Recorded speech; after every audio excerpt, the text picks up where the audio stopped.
Sam, eso no es suficiente. I'm swimming in beer. That's gross. You wanna be where it's at? Join me in this vat.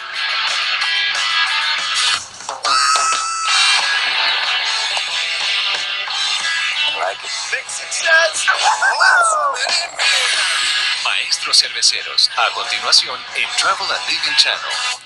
120 Paradise.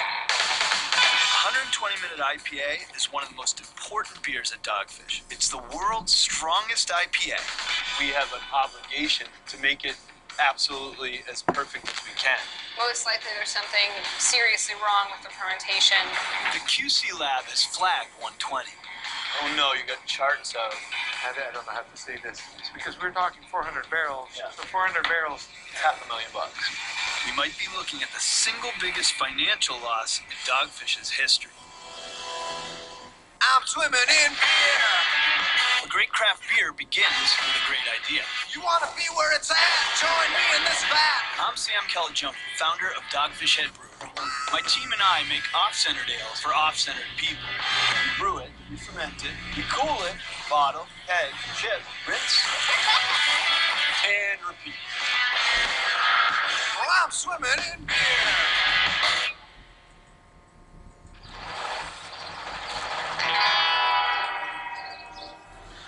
My name's Sam Calagione, and I'm the president and founder of Dogfish Head Craft Brewery, and we opened 15 years ago in Rehoboth Beach, Delaware. Our philosophy here at Dogfish Head is off-centered ales for off-centered people. The only thing to fear is fear itself. You know, we're only limited by our own imagination. Some people have called him a mad scientist. Sam comes up with some of the craziest ingredients out there, anything from oysters to chili. He's the kind of guy that jumps out of bed at 3 in the morning and starts scribbling down ideas. I started homebrewing in my apartment in New York City, and it just kind of became a hobby run amok. It kind of took over my life. Right after making my first batch of homebrew, I decided to open my own brewery. Well, today's a great day because a new beer idea is afoot.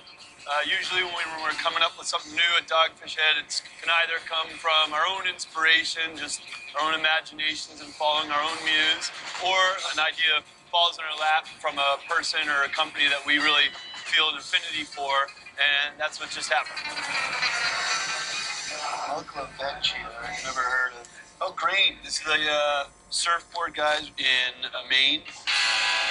Hey, from Grain Surfboards. Here's our sampler pack of unused wood scraps. Oh my God, it smells beautiful. So it's... that's the scrap cedar from when they build the surfboards up in Maine. And I was kind of saying, wow, wouldn't it be cool to age a big beer on them? And so these are the scraps. I don't know, is that something you can really do? Sure. Who can stop us? We're gonna try.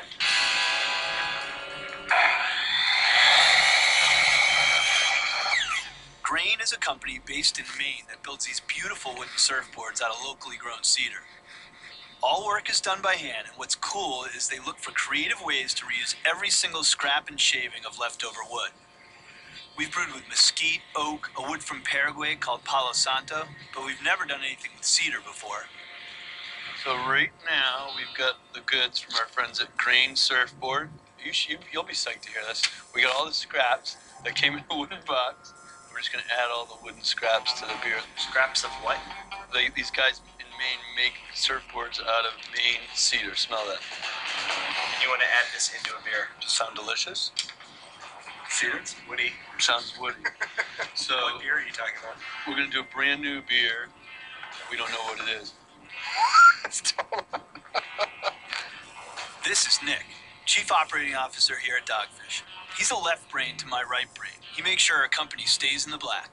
Our annual budget, every year we typically have Little Sam slush funds, and to a certain extent, I suppose that's my job, to make sure that it's not just pouring money down the drain.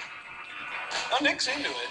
8 years ago, he would have been like, that's insane. We'll never make any money off of that. So I do it, and now he's like one of us. He's like, that sounds fun. Let's do it. We'll figure out a way to make money off of something else so that we can do fun stuff like this. We never go into a new brew without taking it through some fraction of a test scenario.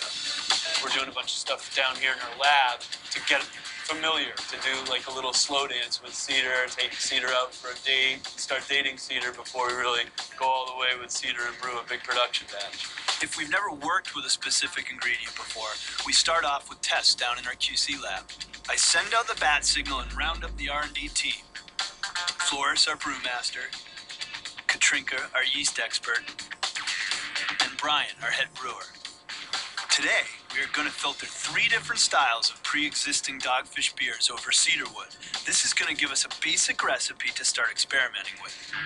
So this is like phase 1 of a recipe development timeline. We get projects like this just about constantly. Every week or every other week, I'd say we're working on some different beer, some different yeast strain. So basically, start it off, I'm going to pour the cedar into the vacuum and filter the beer through it. And that's basically just going to give us an idea of how our beer tastes with cedar in it. So we are going to now test Dogfish at 90-minute, which is more citrusy, more alcohol pungent. So that's cedar-fied 90-minute.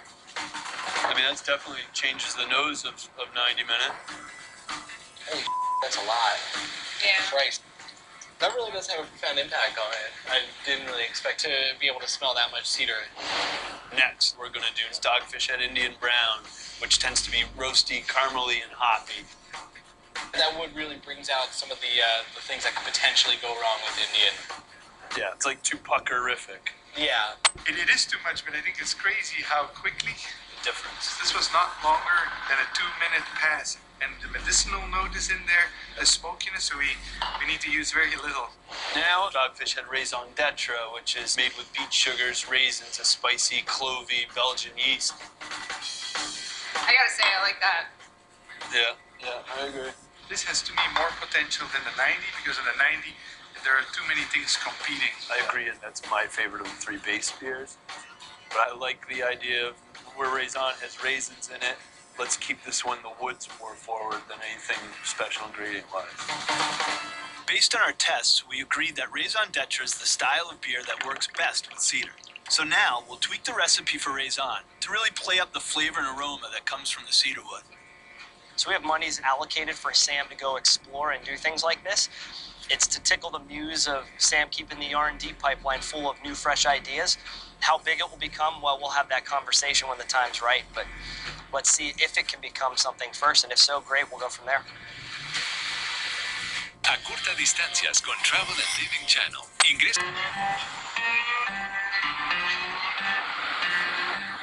Outside, yet another off-center project breaks ground today. A group of artists calling themselves 5-Ton Crane arrived from California. They've brought with them 2 semi-trucks of iron, steel, and wood.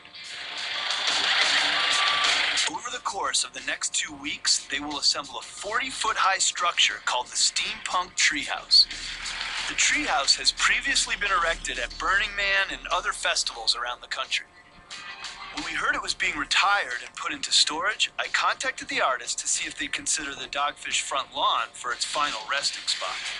Whoa, look at this. Some sort of bird.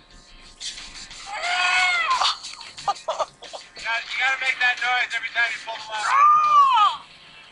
I thought we had a lot of moving parts at Dogfish Head. Holy, you guys. This piece has a lot of parts. Oh my God. It's 26,000. 26,000 pounds of metal. It was designed to look like it was built in 1906. So when someone steps into this environment, they kind of get lost in it. Construction of the treehouse will continue over the course of the next 2 weeks, but hopefully it won't be too distracting. We need to stay focused on brewing one of Dogfish's biggest beers, 120. Every day at Dogfish, we bottle and package approximately 20,000 gallons of beer. But before bottling, it must pass inspection by our quality control team in the lab. Yo, Brent, how you doing today, buddy? Each and every batch of beer that we brew gets tested over 40 times by a sensory panel of trained super tasters. Spikes are deliberately planted in some samples of beer to keep the panel on their toes to spot taste irregularities. Ryan Mazer is in charge of sensory testing down in the lab. We're going to do 3 60-minute IPAs today, and I want you to profile this beer for me, okay? Before we bottle or keg anything, The morning taste panel was kind of like the last point we have a decision to make whether or not we can package it or not. People taste best right before lunch. It's when your senses are very sharp. You're ready to eat something. So you come down here, you taste beer prior to lunch, you're going to get really good results. They're instruments. I treat them like instruments. They need to be calibrated. They need to experience spikes really often to make sure that they stay sharp. Well, today I have 2 bright tanks of beer that are unspiked beers.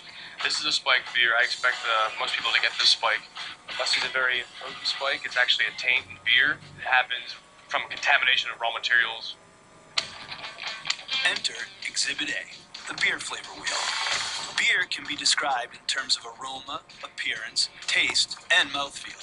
If it smells like green apples, it could be too young and needs more time to ferment. If it tastes buttery, that could mean the beer did not ferment at the correct temperature. If it makes your mouth pucker, that could be a sign of bacterial infection. So, our super tasters help ensure that the Dogfish beer we're sending out tastes the way it's intended to. What do you think? What do you think of the beers? Musty. Which one? Attaboy. You okay with these? Yeah. Good. Today is a really big day because we're getting ready to bottle a 120-minute IPA. 120 is an India Pale Ale that gets its name from the 2 full hours it spends in the boil kettle. It's one of our most celebrated beers, and it's the world's strongest IPA. A beer like 120 has 20 times the hops of a normal beer. It has 5 times in weight the barley of a normal beer. It takes like 3 months to brew instead of 10 days for a normal ale. So the commitment in ingredients and time and labor and love and coddling and yeast is off the charts compared to the average beer. That's why this beer costs $8 or $10 per 12-ounce bottle. But because that beer costs $10, we have an obligation to the kind of beer enthusiasts that would pay that kind of premium for a special beer to make it absolutely as perfect as we can. All told, 120 uses up more ingredients, manpower, and time than any other beer we brew, which is also why it's far and away the most expensive for us to make. But that doesn't mean it's easy. The high alcohol content of 120 is achieved by using an outrageously high ratio of yeast during fermentation. The challenge of this, yeast has trouble surviving in super high alcohol environments, and if the yeast underperforms, the beer will fail. Today's panel, the last sample they receive will be a 120-minute IPA, and they're going to profile this beer for me and let me know what their thoughts are on it based on appearance, aroma, flavor, mouthfeel, and what their overall impressions are of this beer. Is it what we have strived for? What do you think? All right? I'm not getting the kick, not getting the alcohol, and it's real thick, real syrupy. Really? Yeah. It's rare that a beer gets this far along that will have a detrimental issue. But, things do happen. What's going on? What do you think? Well, Yay, nay? it's a little off. In what regard? I feel it's a lot different. It's not our typical 120. It's very, very sweet. Okay. What you think, buddy? You alright with it? Sweet. A little sweet? Yeah. That seems to be the consensus. These lights for the next hour continue to go off and on. And once 11:30 comes and I tear the whole panel down, I finally have the ability to sit down at my desk and digest what just happened. Uh-oh. Trouble in 120 paradise. This is big beer for us.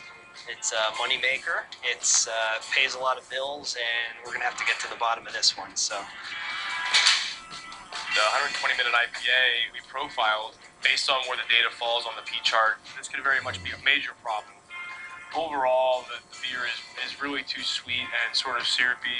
The analytics didn't quite add up, so I'm going to have to let management know that we may have a major issue here with this 120-minute. This giant batch is taking up precious real estate on the brewery floor. It's holding up production of the other beers in the pipeline. You get news like this sometimes, and I just feel dizzy and like I might throw up. Having kind of one of those whirlwind moments that it's a little disorienting and damn, we gotta deal with this. All of this is happening right at the same time I'm headed off to Maine to do more research on the cedar-aged beer. I'll have to keep close tabs on this problem from the road, because if we can't figure out how to quickly fix this beer, $500,000 of our labor and love goes down the drain.